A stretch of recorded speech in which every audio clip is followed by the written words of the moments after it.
नमस्कार। Super India news TV में आपका स्वागत है। मैं हूं राजेश आर्य। आइए देखते हैं आज का विशेष समाचार। विशेष समाचार क्या? पूरे विश्व पर खतरा मंडरा रहा है युद्ध का। रूस ने यूक्रेन पर जो सैन्य कार्रवाई की है वह नाकाम कूटनीति का नतीजा है। रूसी राष्ट्रपति की ओर से यूक्रेन से डोनेस्क और लुहांस्क को स्वतंत्र क्षेत्र के रूप में मान्यता देने के बाद यदि इस इलाके में युद्ध के बादल मंडराने लगे हैं, इसके लिए वह नाकाम कूटनीति ही जिम्मेदार है, जिसका एक सिरा अमेरिका यूरोप संभाले थे और दूसरा रूस। आखिर अमेरिका यूरोपीय देशों ने यह समझने की जरूरत क्यों नहीं समझी कि वे यूक्रेन को नाटो का सदस्य बनाने की पहल कर जानबूझकर रूस की चिंता बढ़ाने का काम कर रहे हैं। जब अमेरिका के लिए आवश्यक यह था कि वह नाटो को विस्तार रोकता, तब उसने सोवियत संघ के बिखराव के बाद बने देशों को भी नाटो के दायरे में लाने की प्रक्रिया तेज कर दी। ये सही है कि रूस अब पहले जितना शक्तिशाली नहीं, लेकिन वह भी अभी भी न केवल एक बड़ी सैन्य ताकत है, बल्कि उसके पास तेल और गैस के भंडार भी हैं, जिन पर कई यूरोपीय देश आश्रित हैं। रूस की ओर से यूक्रेन की संप्रभुता का उल्लंघन किए जाने के बाद अमेरिका और यूरोपीय देशों ने उस पर प्रतिबंध लगाने शुरू कर दिए हैं। लेकिन इसमें संदेह है कि इससे उसकी सेहत पर कोई खास असर पड़ेगा।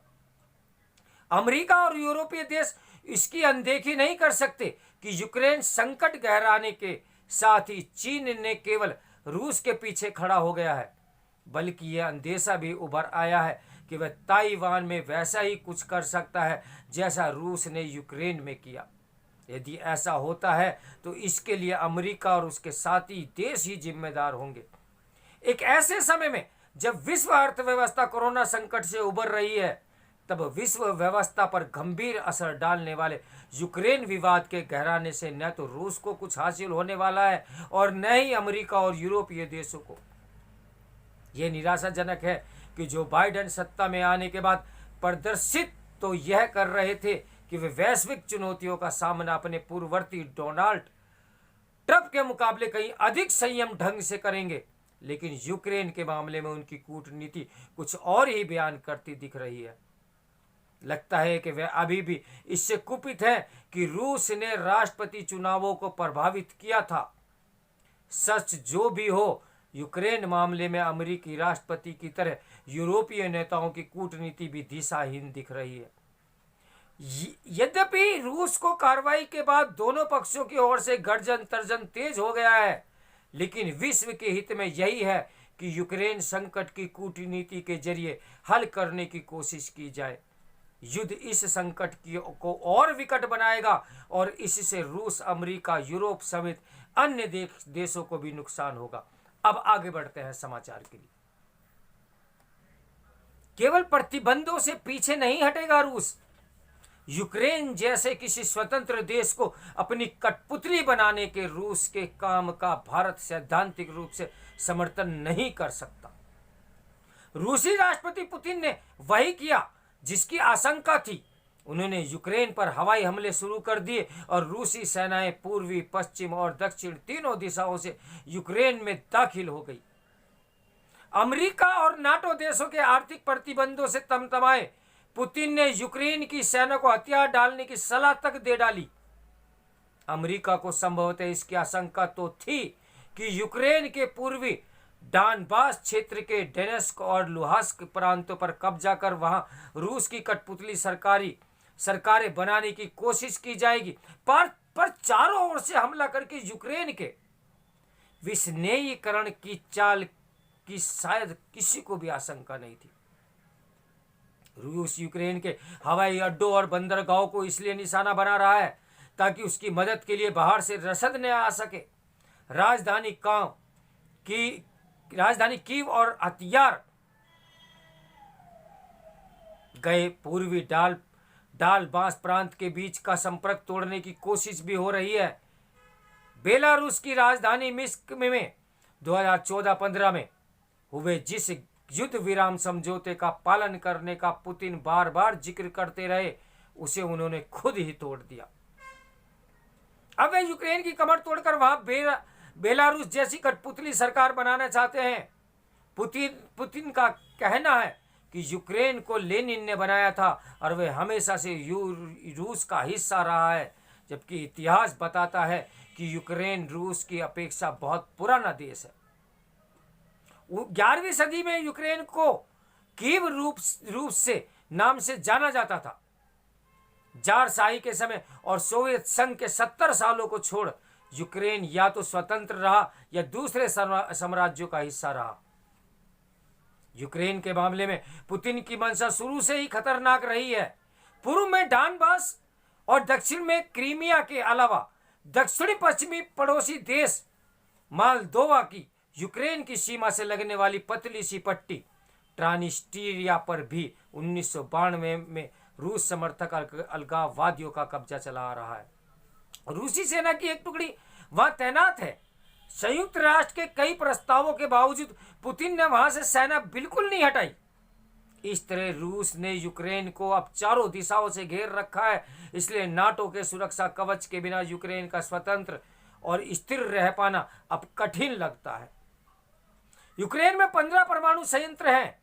सबसे बड़ा ज़ैपोरिज़िया प्रांत में है, जिसकी सीमा पूर्वी डोनेत्स्क प्रांत से लगती है। यदि वह परमाणु संयंत्र बमबारी की चपेट में आया तो चेर्नोबिल जैसी दुर्घटना भी हो सकती है, जो समूचे पूर्वी यूरोप के लिए एक भीषण त्रासदी साबित होगा। नाटो देश अभी केवल रूस पर आर्थिक प्रतिबंध और कड़े करने की बात ही कर रहे हैं। पूर्व रूसी सेनाएं यूक्रेन के सैनिक और राजनीतिक संस्थानों को खत्म करने के लिए आगे भी बढ़ रही है। अब यूक्रेन का नाटो की सदस्यता देना रूस के लिए सीधी टक्कर लेना होगा, जिसके लिए न तो अमेरिका तैयार लग रहा है, ना ही बाकी नाटो देश। क्या नाटो देश इसी तरह जंग में कूदेंगे जैसे 1999 में कोसोवा की मदद के लिए सर्बिया के विरुद्ध कूदे थे? नाटो के मैदान में उतरे बिना मात्र आर्थिक प्रतिबंधों से रूसी सेना रुकती नहीं दिख रही। क्या केवल आर्थिक प्रतिबंधों की मार पुतिन को रोकने के लिए काफी होगी? रूस का शेयर बाजार बुरी तरीके से गिर गया है और रूबल की कीमत न्यूनतम बिंदु पर पहुंच गई है। इससे महंगाई बढ़ेगी और हो सकता है कि रूस के कुछ बैंक दिवालिया भी हो जाए। अमेरिका और यूरोप ने अपने वित्त और कर्ज बाजारों को रूस के लिए बंद करने के कदम उठाए हैं। जर्मन ने रूस की नई गैस पाइपलाइन को चालू करने की अनुमति न देने का ऐलान भी कर दिया है, पर रूस के तेल और गैस निर्यात पर पाबंदी की बात नहीं की जा रही। रूस तीसरा सबसे बड़ा तेल और दूसरा सबसे बड़ा गैस निर्यातक है। यूरोप की 40% गैस रूस से आती है। जर्मनी, इटली और सम यूक्रेन गैस के लिए रूस पर ही निर्भर है। बिना प्रतिबंधों के ही तेल की कीमतें $100 पार कर चुकी हैं और गैस के दाम तो तिगने हो चुके हैं।